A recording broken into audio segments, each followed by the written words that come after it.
In June, LinkedIn got rid of direct link stickers. They don't want you to take people off the platform. They want you to keep people on LinkedIn for as long as possible. So there are only a couple of places now that you can use to take people off platform.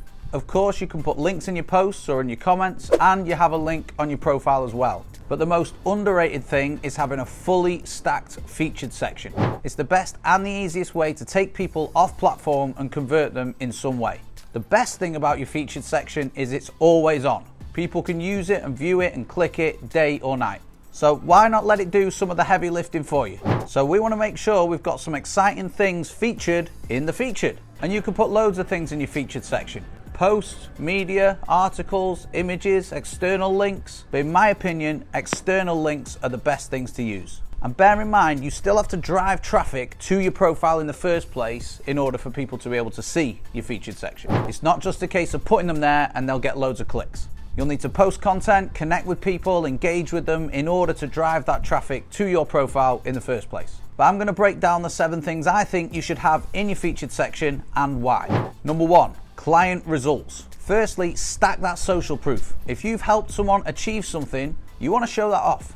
You want to make sure your audience have sight of it. And the most powerful way to show people how good you are is to have other people do it for you. I like to conduct Zoom interviews with my clients, chop out the best bits, and then put them on a landing page. That way I can use the featured section to take people to these landing pages with a CTA to book a call. But your social proof doesn't just have to be interviews. It could be quotes or organic screenshots from clients. And you don't have to take them to a landing page either. It could link out just to YouTube or Vimeo. But if you have any kind of client results or social proof, the featured section is the place to put them. Number 2, a free call. And this is a really important one. If you have sales calls or discovery calls as part of your sales process, you probably want more of them. Every business owner I speak to wants more leads, but they're not making it easy for people to book into their calendar.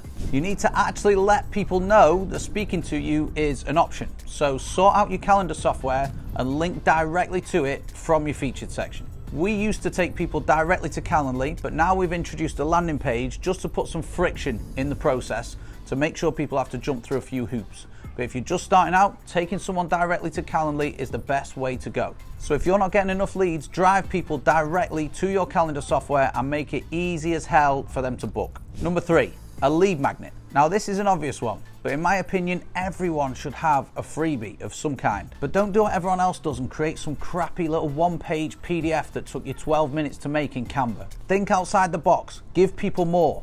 I talk a lot about how important video is, and if you're a business owner, you need to start using it yesterday. And a great way to use it is putting together a pre-recorded training or a masterclass that you give away for free. Chances are your profile visitors are going to want to see you in action, so give them something helpful. Sit this on a landing page, collect their emails, and then market to them off platform. Simples.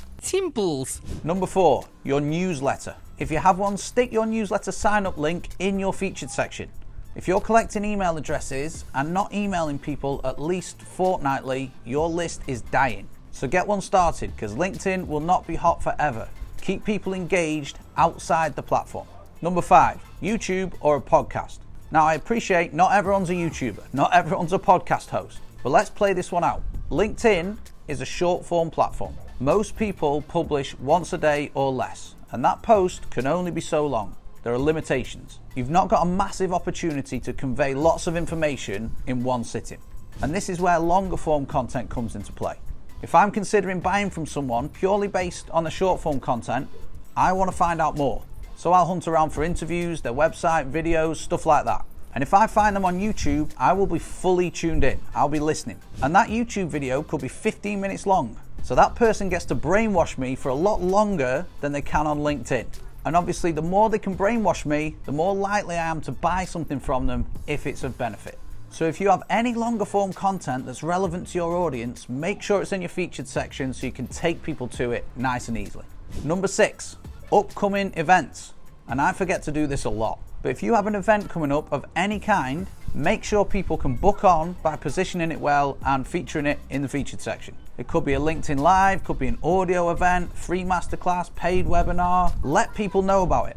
And number 7, a low ticket product. If you've got a low price product, it's a good idea to display it. Your LinkedIn profile is like a shop front, and if you've got something for sale, you want it at the front of the shop. I recently put out my Lead Gen Accelerator course, helping people use content, DMs, and basic systems to attract more leads on LinkedIn. It's had some amazing reviews, everyone's really happy with it, it's super affordable too, and you know where you can go and get it. The LinkedIn featured section. Whee! Before we finish, I want to touch on the images or the thumbnails that you should put inside the featured section as well, because you can customize these images, and the recommended dimensions are 1280 in width by 720 in height. And yes, I know I was bad-mouthing Canva earlier, but you can design them really easily in there, so just go and do that. But one thing to remember here is to sell the click. It's really important to have nice imagery and a decent headline. And if you want to go and check out my featured section, hopefully you can see the use of some of those headlines there. Now, if you want to find out more about how you can win clients on LinkedIn, check this video here where we go in deep into more of the strategies that we use for ourselves and our clients. That's it for this video. I'll see you in this video next.